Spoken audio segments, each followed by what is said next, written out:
In 1980, the notorious Monroe brothers robbed a downtown Toronto restaurant. During that traumatic event, they had shot Constable Michael Sweet. They would let him lay there for more than 90 minutes as he bled to death. For about 90 minutes, my father listened through just a wall to Constable Sweet begging for his life, begging to be released, to go home to his family. He had 3 small children at home and a wife. He was tormented, he was taunted, he was told he was going to die. Finally, my father disobeyed the order, couldn't take it anymore, and him and a few other officers stormed into the building. Shots were fired, and an attempt to rescue Constable Sweet was made.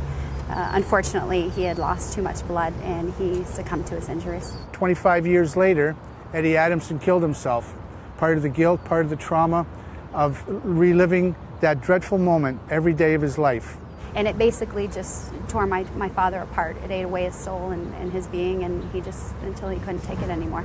In February 2010, the WSIB in Ontario ruled that Eddie Adamson died of a work-related injury caused by post-traumatic stress disorder.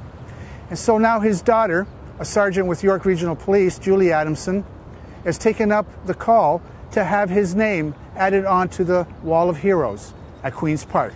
And all I want is my father to be recognized as the hero he was, and to recognize PTSD. There's several officers that are suffering in silence, and this needs to be talked about. This is enough of having it pushed away. It needs to be dealt with. Toronto Deputy Chief Mike Federico is heading a committee to determine what the criteria is for Toronto cops to be added to the wall.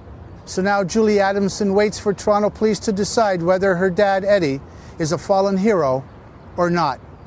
For the Toronto Sun, I'm Rob Lamberti.